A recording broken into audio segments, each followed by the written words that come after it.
আজকে দুশ্মন, বেঈমান, ইহুদি, নাসারা, কাফের, মুশরিকরা আমাদের এই মুসলমানের যুব সমাজকে অনুকরণের জন্য তাদের লোক, তাদের চুল, তাদের প্যান্ট, তাদের জামা, তাদের গেঞ্জি, তাদের চলাফেরা, তাদের স্টাইল, তাদের রুচি, তাদের চিন্তা চেতনা 100% কলজার মধ্যে ঢুকাই দিছে। আমরা এই কারণে হেরে গেছি। আজ আমরা লক্ষ আলেম, মসজিদের ইমাম, জুম্মার খতিব, দিনদার মুসলমান, আমরা আর আমাদের জওয়ানদেরকে আমরা আর ধরতে পারলাম না। বেঈমান আমাদেরই ঘরে রাইখা, আমাদেরই সমাজের মধ্যে রাইখা বেঈমান নিয়ে গেছে, বেঈমান নিয়ে গেছে, অনুকরণ করছে। মানুষ অনুকরণ প্রিয়, সাহাবায়ে কেরাম প্রিয় নবী সাল্লাল্লাহু আলাইহি ওয়াসাল্লামকে অনুকরণ করতেন। ওনাদের রঙে, নবীর রঙে তারা নিজেকে সাজাইছে। আমরা কিতাবে পড়ছি, হাদিসে আছে, নবীজি সাল্লাল্লাহু আলাইহি ওয়াসাল্লাম মাঝে মাঝে সাহাবায়ে কেরামের সাথে একসাথে বসতেন, কথাবার্তা বলতেন। তো নতুন কোন লোক আসলে, অন্য জায়গার থেকে আসছে, নবীজিকে আগে দেখে নেয়, সে সবার চেহারা দেখা, লেবাস পোশাক দেখা চিনত না কে মুহাম্মদ। খোদার কসম ওই লোক জিজ্ঞেস করত, মান ফিকুম মুহাম্মদ, তোমাদের মধ্যে মুহাম্মদ কোনজন?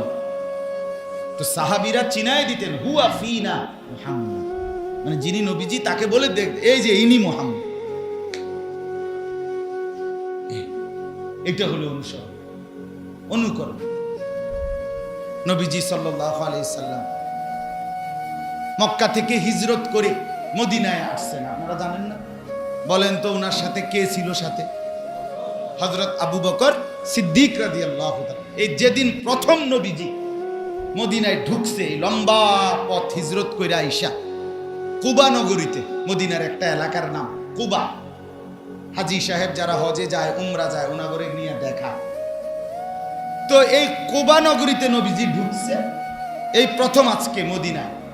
মদিনার অসংখ্য মানুষ দলে দলে আল্লাহ নবী সাল্লাল্লাহু আলাইহি সাল্লামকে অভ্যর্থনা জানানোর জন্য আগায় আসছে। মেন মদিনার থেকে, মেন মহল্লা থেকে কুবা পর্যন্ত আসছে। তো আল্লাহ নবী সাল্লাল্লাহু আলাইহি সাল্লাম সাথে আবু বকর সিদ্দিক, ওনারা দুইজন আইসা ঢুকছে, দুইজনের দুইটা খেজুর গাছের তলে বসছে। প্রচন্ড গরম, লম্বা পথ পাড়ি দিয়ে আসছে, এই জন্য বিশ্রামের জন্য দুইজন দুই গাছ তলে বসছে। মদিনার ইতিপূর্বে সর্বোচ্চ 70 থেকে 75 জন লোক সর্বোচ্চ নবীজিকে আগে সশরীরে দেখছে, ওই হজ্জের মধ্যে আইসা আগের বছর মক্কা। বাকি এই শত শত মানুষ যারা কালেমাওয়ালা, এরা কেউই নবীজিকে সরাসরি দেখে নাই। ওই উনাদের হাতে কালেমা পড়ছে, অথবা নবীজি আগের বছর একজন সাহাবীকে মক্কা থেকে পাঠাইছিলেন, হযরত মুসআব বিন উমাইর রাদিয়াল্লাহু তাআলা আনহু। মুসআব এই উনার হাতে কালেমা পড়ছে। তা তারা তো নবীজিকে কি করে না, দেখে না। এখন যখন সবাই আসছে একসাথে, সবাই লোক তো বসা দুইজন, দুই খেজুর গাছের তলে, একজন নবীজি আর একজন কে, আবু বকর সিদ্দিক। তো লোকেরা আয়সা কেউ উনার সাথে মুসাফা করে, কেউ উনার সাথে মুসাফা, যার যার বুঝ মতো। আর আলগা হইয়া ওই ফুরান করে জিজ্ঞা কোনজন। মুসাফা তো করলাম ঠিক আছে, কিন্তু আসল জন কোনজন? সুবহান, এমন হলো কেন? বলে কেন চিনতেছেন? আল্লাহর নবী সাল্লাল্লাহু আলাইহি ওয়াসাল্লামের পোশাকে, চেহারায়, লেবাসে সাইয়্যিদুনা আবু বকর সিদ্দিক এভাবে নিজেকে বানাইছে যে নতুন মানুষ বুঝতেছে না কে মুহাম্মদ, কে সাহাবী।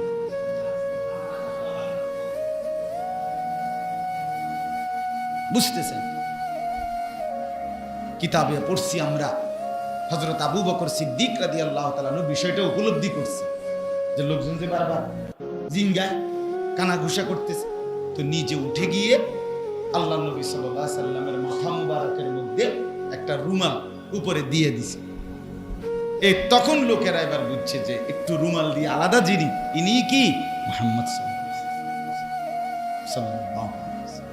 আমার ভাই, এটার দ্বারা আমার বলার উদ্দেশ্য হলো মানুষ অনুকরণ করে, কেউ আল্লাহ রসুলকে অনুসরণ করে, কেউ সাহাবায়ে কেরামকে অনুসরণ করে, কেউ আল্লাহ ওয়ালাদেরকে অনুসরণ করে, কেউ দুশ্মন বেঈমানকে অনুসরণ করে। অনুসরণ ছাড়া কেউ নাই, কেউ নেই। প্রত্যেকটা চুলের কাটিং কোনো না কোনো আরেকটা কাটিংকে অনুসরণ করে। এটা কোনো এমন না যে ছেলেটা নিজে কাগজের মধ্যে আগে আইডিয়া করে আঁকছে যে আমার চুলি দিয়ে এন দিয়ে হালাই, এই সাইডে দিয়ে ফালাইবেন, এন দিয়ে একটু বাড়াই রাখবেন, এন দিয়ে আবার একটু ফালাই দিবেন, এরকম কিছু। সে আরেকটা দেখছে, ঠিকই না বলে? মানে হয় সেলুনের মধ্যে চতুর্দিকে কতগুলো জঙ্গলির ছবি লাগানো থাকে, এগুলো সবগুলো আফ্রিকা থেকে আনা, আফ্রিকার যে জঙ্গল, অথবা কিছু হয়তো আমাদের সুন্দরবন থেকেও নিতে পারে, হ্যাঁ, যেখান থেকেই হোক, যেটা জানতে আনতে পারছে। তো এই হয় আফ্রিকা অথবা কি আমাদের সুন্দরবনের জঙ্গল থেকে আনা কতগুলো ডিজাইন, এগুলো টাঙ্গাইয়া থইছে চতুর্দিকে। আপনার এগুলোর চুলের ডিজাইন আজ আমাদের ছেলেদের ফ্যাশন। একটা বার জিজ্ঞাসা করে দেখেন, বুকে হাত দিয়ে কলিজা জড়াইয়া ধরে বলেন, বাপ মুসলমানের বাচ্চা কি এমন হওয়ার কথা? বলো, এত অসুস্থ মানুষ কেমনে হয়? একেবারে এই দিক দিয়ে একটা চুল নাই, এই দিক দিয়ে চুলের মাঝখান দিয়ে শুধু একদূর চুল, এত বেউকুফ কেমনে হয় মানুষ? এই যে বাচ্চা ছাড়া যারা আছেন, মুরব্বী করে জিগা, আজীবন পৃথিবীতে আমাদের দেশে এটাই নিয়ম ছিল, যেখানে কেউ আকাম কুকামে ধরা খাইতো তারা এরকম আলগা চুল টুল আলগা জায়গা একটা ছিল কিনা বলেন না? এটা ছিল না নিয়ম? এটা দেখলেই বুঝতো যে ধরা খাইছে। দেখি গ্রামে ধরা খাইছে, তারে বিচারের মধ্যে কি করছে, চুল কাটটা দিয়ে ফার ছেড়ে দিছে। এটাই ছিল মিয়া, এটাই আমাদের দেশে ছিল ঐতিহ্য। কোন সুস্থ স্বাভাবিক মানুষ, কোন স্থির বুদ্ধি সম্পন্ন প্রতিবন্ধী না হইলে, মানসিক বিকারগ্রস্ত না হইলে এমন চুল রাখতে পারে না মিয়া। যে চুলের সাথে আমার বাবার কোনো নমুনা নাই, আমার দাদার কোনো নমুনা নাই, আমার দেশের কোনো নমুনা নাই, আমার বংশের কোনো নমুনা নাই, আমার ইমাম সাহেবের সাথে কোনো মিলে না, আলেমের সাথে মিলে না, কারোর সাথে মিলে না, মুসলমানের বাচ্চা তুমি কেমনে চুল গ্রহণ করবে? বলো বেটা, যে বলার দরকার নাই বেটা, তুমি তোমার বিবেককে বলো বেটা, তোমার শিক্ষার দরকার নেই। আমি শিক্ষার শুনতে চাই,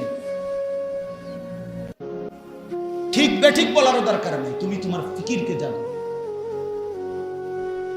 তোমার অনুভূতি জাগাও। এত বেসামাল কেন হয়ে গেলাম? এত মাতাল কেন হয়ে গেলাম? এত শৃঙ্খল কেন হয়ে গেলাম? এত পাগল হয়ে গেলাম কেন আমরা? কি হলো আমাদের? আমাদের আল্লাহ আমাদেরকে কি না দিলেন? আমাদের প্রিয় নবী সাল্লাল্লাহু আলাইহি ওয়াসাল্লাম আমাদেরকে কি না দিলেন? আমাদের কোরআনের মধ্যে ঘাটতি কোথায়? আমাদের নবীর সুন্নতের মধ্যে কমতি কোথায়? বলো না ভাইয়া, কি কারণে আমরা ছেড়ে দিলাম নবী সাল্লাল্লাহু আলাইহি সাল্লামকে? জীবনের সব জায়গায়, ঘরেও বিদায় করে দিলাম, বাহিরেও বিদায় করে দিলাম, কোথাও নবীর সুন্নতের ছিটে ফোঁটা নাই।